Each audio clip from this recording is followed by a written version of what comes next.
Now let's transition into the main sound stage. Tell me about that space. Well, it's about 2,500 square feet or something of that nature. It's about 17-foot ceilings. We're going to have a grid system, which isn't in yet because we've just opened this building a couple of months ago.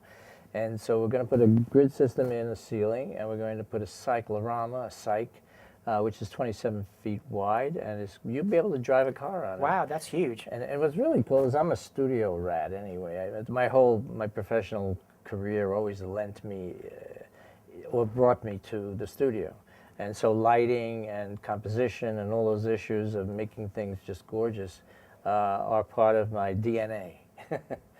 So having said that, what I feel is like I'm bringing these students in, please, and we learn so much about aspects of lighting and composition and camera work and dolly moves and all of the things that happen with a cinematic approach to image making. And it's really, I'm so excited about it. It's just great to have such a young, wonderful minds. These minds are just always cranking out these great thoughts, and that's the kind of landing area, kind of airport we want to have for all these students to come into.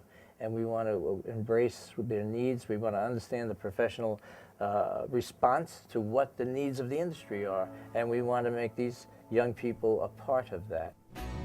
When we return, we'll ask George about the 4th annual Film People event. Stay with us.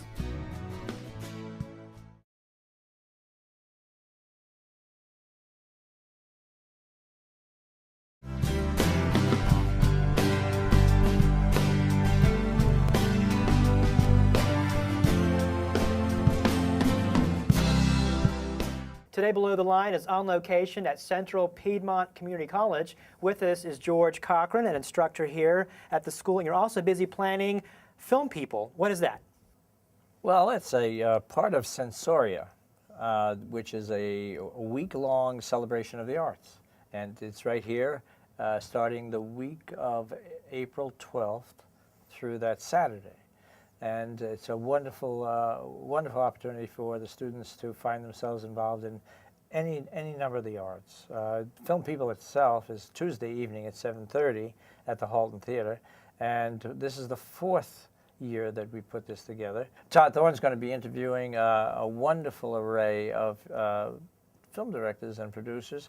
We have Rohit Gupta, who's going to, one of my former students who's off to the Film Academy in New York City, who just finished a feature film. He's going to be on stage with Todd. We have a number of other people, Rick Eldridge of his new firm. That's going to be really exciting because Rick's into some really brand new and wonderful things. There's a young man by the name of Stuart Owens, who's just recently finished a sitcom which is going to bring a lot of revenue here to the region because of his enormous effort that he put into Prodco, which is the name of that production. We're going to be speaking to Stuart about that. And there's a number of other people and wonderful opportunities to have an exchange between the audience and the speakers. What it is years ago we created this bridge between the student and the profession, so that there can be an understanding and a reciprocation of what the students are up to and what the profession or the various professions are doing within the industry, so that we can communicate all of that visual stuff that we're so into, calling Film People. Film People is what we are and what it's about. You're going to be Film People. Yes. Please come. Oh, yes, absolutely. And Film People is a free event, and it's open to the public, and it's at 7:30 on Tuesday, April 13. That's correct. Well, best of luck to all of you who are putting this on into this great new facility this semester. And we thank you for inviting Below the Line on location to come here and share all the great things. And it's a great opportunity for the community and the film industry in North Carolina.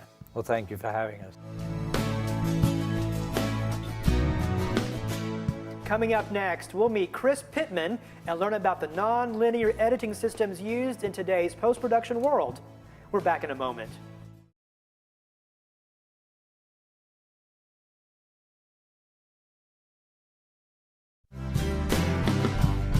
This is why syncing is so important. See, if the audio gets off just a little bit, there's a problem. Oh, hey, George, come on in. Everybody work on syncing that scene. Hey, Chris. Hey, good to see you, George. Thank you for having me. You're quite welcome. This is Chris Pittman. He's an instructor here at Central Piedmont Community College. What is this room here?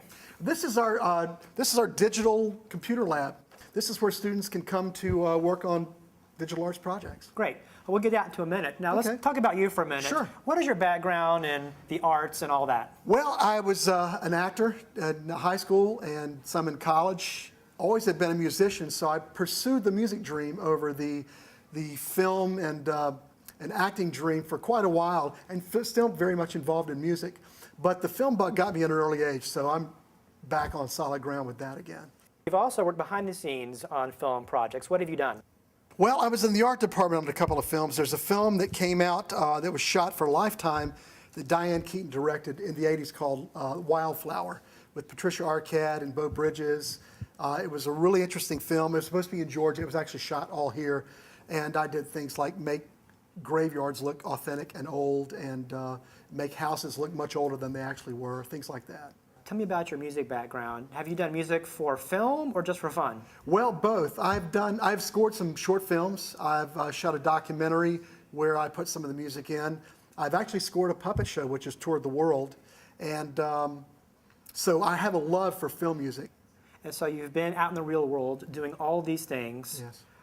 And now you're here teaching, Yes. giving your artistic insight to students. Right. And how did you get involved here? Well, I had been working in a production company for years, and a lot of it involved travel. I was writing, I was producing, and I bumped into George Cochran, met him here at Central Piedmont about 7 years ago. He had just started the program. He asked me if I wanted to be involved. I didn't have the time, but the recession came, and suddenly I found myself with a lot of time. Ran into George at film. He said, "What are you doing?" I said, "Looking for a job," and then the rest is history. And so what happened when you came to CPCC? What did you get involved in here first? I got involved in editing. That was the one need that they had at the time. I assisted George with some of the other projects with working with students in the lab, our old computer lab. And so this was the opening. This was the niche. I fit the bill, and it's worked really nicely. Now tell us what we have going on here. What are they working on in this class? Well, they're working on Final Cut Pro projects. The lessons that we use are state-of-the-art. It's a brand new series of lessons that are, they're actually, a lot of them working on the TV show Leverage, which is a TNT staple right now, a very popular program. So they're actually building scenes from that television show. And basically, how do you teach editing? Well, what you do is it's like a jigsaw puzzle. They come into this class. Some of them have already edited in Final Cut Pro, some of them haven't, but it's pieces. There's elements to the screen, there's pieces that you put in a clip bin, and then you have to put them into a sequence, an order of shots. So that's what we do. We learn how to put them in an order that works, and how to match the audio with the video, how to put music and sound effects that work. And it's a real world learning experience. It's as though they're actually editing this television program.